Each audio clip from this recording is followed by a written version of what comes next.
Warm welcome, guys, to the quintessential experience with Sipo. Commander Money. Yeah, it's a very great day. I'm gonna speak about the commander, Nhlanhla Lux namhlanje. Nhlanhla Lux Babalo Mhlauli, former commander of Operation Dudula, a product of Soweto, a guy who was born in Soweto. Today I'm gonna do an analysis on him. So basically, Nhlanhla Lux studied at Parkhurst Primary School. So on an episode with McG on Podcast and Chill with Saul also, he spoke about how he managed to go to Parkhurst Primary School.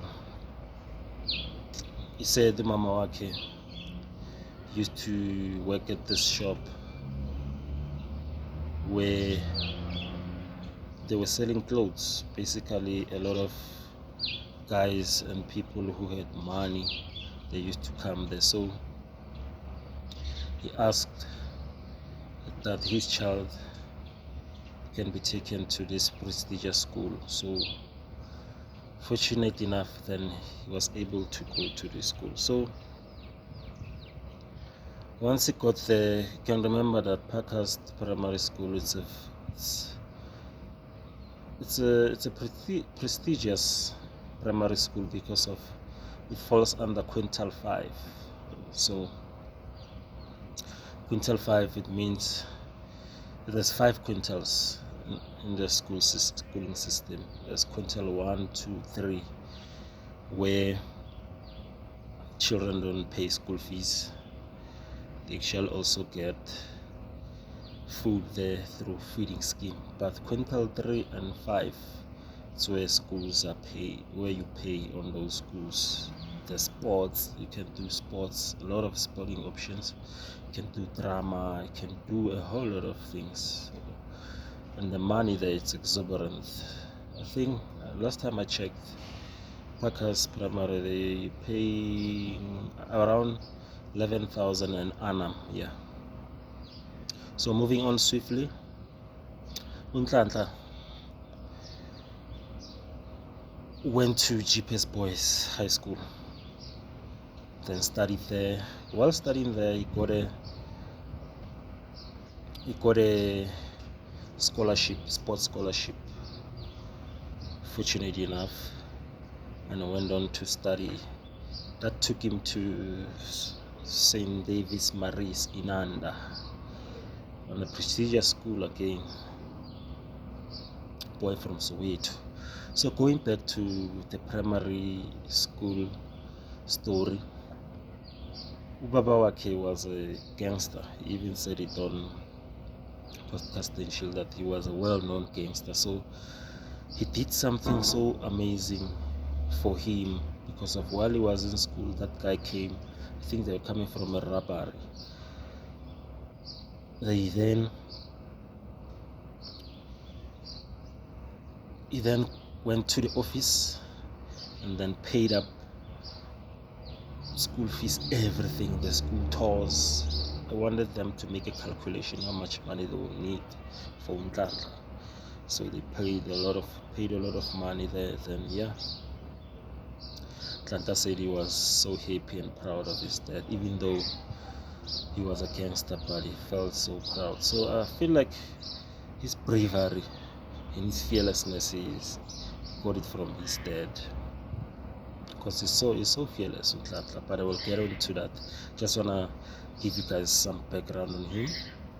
And then he studied at St. David's, the prestigious school, Mzansi.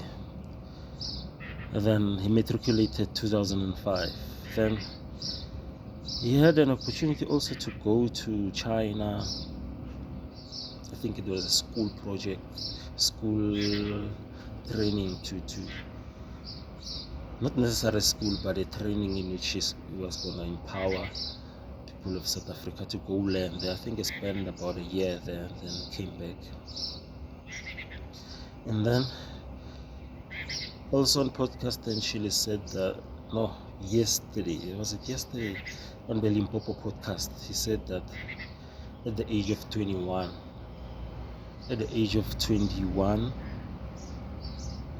he designed, planned, and actually made a golf course. Soweto, is it Soweto? Yeah, I think it's Soweto. He's also studied Ngama golf course. He's also a certified and qualified pilot.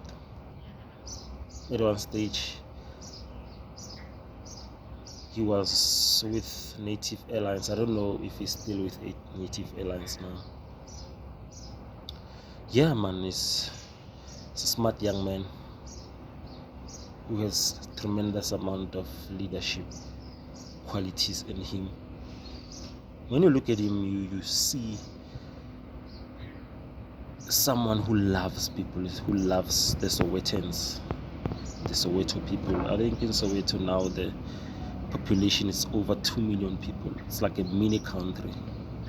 Because remember, South Africa, we are about over 60 million people in this country. So yeah, Nhlanhla has been doing this work. So he rose to fame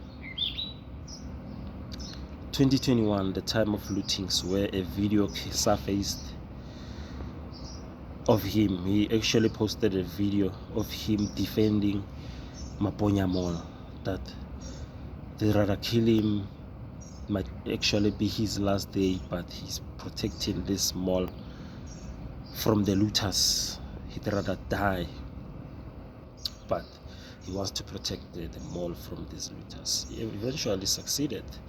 That's when they saw the bravery. That's where his star grew. That's where everyone wanted to know who's this boy, who's making this. So also went to UJ. He studied politics there, even though he says he doesn't want to be a politician, but he actually studied politics to become a politician there. So he even was on the ANC Youth League, I think in campus ANC Youth League, but he left because of he was booed. Then he left. So Operation Dudula also came on board, and he was the leader there. So they said they were protecting South Africans against illegal immigrants, fighting drug dealers. So there was a lot of, but the Operation Dudula got a lot of backlash because of, they say it was so xenophobic. So, and it was growing. I thought it was gonna be a political party, because he even went out and after leaving Operation Dudula that no, Operation Dudula, the reason he left, it was because of now the egos. You remember, once you start a movement or a organization's egos creeping, egos, envy, a lot of people from different backgrounds now they want to leave. Leadership, it's like a disease. Leadership is finding joy in the pain of leading people who will eventually betray you or backstab you, but is to find that joy. Heavier is the heart that wears the crown. It's a very difficult thing to do, leadership. So it needs you to be strong and be able to handle criticism, be able to learn, be able to evolve, and learn from other leaders, to be actually a student of life. So he's a young leader, Nhlanhla Lux. He has gained himself this cult following. Remember that once you become this elite, a lot of people gravitate towards you. A lot of people want to be close to you. You inspire people. You give hope. So actually, it's also on Soweto Parliament, where they're fighting for people, for electricity, for Abumagogo. So yeah, Nhlanhla is doing an amazing work. And I'm so proud of him. But the thing is, we need to all look at the good and the bad. We live in duality. There's a yin and the yang. There's a lighter side and the darker side. So for me, I got a bit shattered while watching the video yesterday. He was on a podcast, the Limpopo podcast. So once he started speaking about Julius Malema, started involving the wife of Julius, I was like, why is it now seems like to be a trend where our leaders, people who are supposed to liberate us, people who are inspiring us, but now all of a sudden they're fighting. Guys, these leaders don't have to agree on everything, but we always have to find that balance, that equilibrium, that point where actually we can be able to work together, because a lot of races are working together and they're striving, they're winning. The Jewish community, the Indian Muslims, they've mastered this thing of collectivity. Now, as black people, we want to be individualistic, and then it's easy to destroy an individual than destroy a community of people who are actually working together towards a common goal. So I urge all black people to actually, let's support each other. Let's vote for each other. Voting, I mean, who are you buying from? Who are you supporting? Because a lot of us claim to be Pan-Africanist. We support blacks on the stance of Pan-Africanist, but you find that you don't even support the black brother. You're hating on the black brother. You can't even donate. You got a lot of billionaires, black billionaires, but what are they doing? Why aren't they coming out and actually mentoring these young lads, young leaders like Nhlanhla Lux, like Abu Douglas Ngobeni? Because now other races are watching. They're looking at these guys. They're so smart, they're so articulate. So the white capital has the power, and it can preempt that this guy is gonna be big in the future. This guy is so smart, so articulate, has that rhetoric flair. So they have that power, and to preempt that, no, let's take this boy, let's fund this boy, let's capture this boy. That's what the capturing is happening. We're gonna blame them for being captured by whites, but where are the black billionaires? It's our time now. Now we infiltrate these systems. Actually, to fight this system from inside, infiltrate, capture this young, brilliant, sponsor them, give them platform, build our own platform. Right now, I'm making this video on a platform which is not even South African. It's YouTube. It's a Google company from America. So we are our own platforms. We need to create our own platforms. People who have the money, who have the access, they must create platforms. Imagine if we fight with America now. Then they're gonna switch off these platforms. Then where are we gonna be able to communicate? Where are we gonna be able to create this content? to create our own propaganda, to tell our own stories in our own understanding. So we need to build, because there was a picture circulating of Nhlanhla. He was with Rob and Penwell. So what I think is happening now, this white monopoly capital has actually trying to pit clever blacks or leaders to fight amongst each other. So once Nhlanhla is fighting with Julius, and then they're gonna be watching this closely when they're fighting over unnecessary things. What is it? Is it fame, or people are we seeking relevance? There's a lot of issues we're facing. We're facing ESCOM, load shedding, we're facing murder, unemployment rate.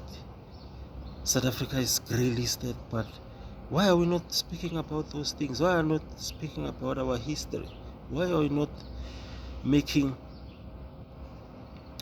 stimulating and informative content to trend? Why are we having that little span of attention of a TikTok, 30 seconds snippets, then we jump into conclusions? Why are we not actually watching the whole interview? You find that a snippet isn't being taken from a 2-hour interview, then people already jumping into conclusion. We must actually look for this context. Where did the story, what is this guy trying to say? What is the message behind? We must take the good and leave out the bad. When we criticize, we must criticize constructively, also with facts. We can't just be hating on each other. We need to actually support and love each other. This self-hate of killing each other, no. We must actually look at ourselves in the mirror and be like, what am I doing to change this country? This country is going down. Things are bad. How many young black people are not working? How many blacks are in prison? How many? We need to fix our own houses. We need to fix our own family. That little corner you are at, brighten it. Brighten that corner. That's why I even made a point that no, I'm gonna do more of these videos where I'm alone. I'm actually addressing. I'm actually learning also. I'm actually a scholar of life. Life has taught me a lot of things. It's taught me to be humble. It's taught me that I don't have to be envious of people, but I actually have to realize that everything has its own time. I must be happy when people are winning. My time is gonna come also. I must support people. I don't have to be bitter and jealous and constantly drag people on Twitter, hating on each other. But actually, people are doing good. We must applaud them. So I applaud all the good work Nhlanhla and Zayo. Yeah. Thanks, guys. Yeah, I'm gonna actually shut down this video, but I'm gonna actually do part 2 with Nhlanhla Lux. But yeah, now I've seen he's left the operation Dudula, and then he's doing work with Soweto Parliament. Yeah, and he's good friends with Penwell. But what I'm scared, I'm shattered of, it's the influence of Roberto. I need to do a video on Rob and actually address and analyze him, because of these guys have the ability to, if these guys own the media, they set the narrative. We must actually make our own media and set our own narratives. If these guys able to fund this podcast, I'm also have to do a video on podcasts and see how they will be infiltrated, or how already some of them have been captured by this white money. So yeah, we'll actually do part 2 on Nhlanhla Lux. But yeah, guys, I would like to hear your thoughts also on the comments. Yeah, I'm signing out now. Hope you have good time, and let's stay strong. Let's build this country. Let's come together and stop this fighting. Boom, out.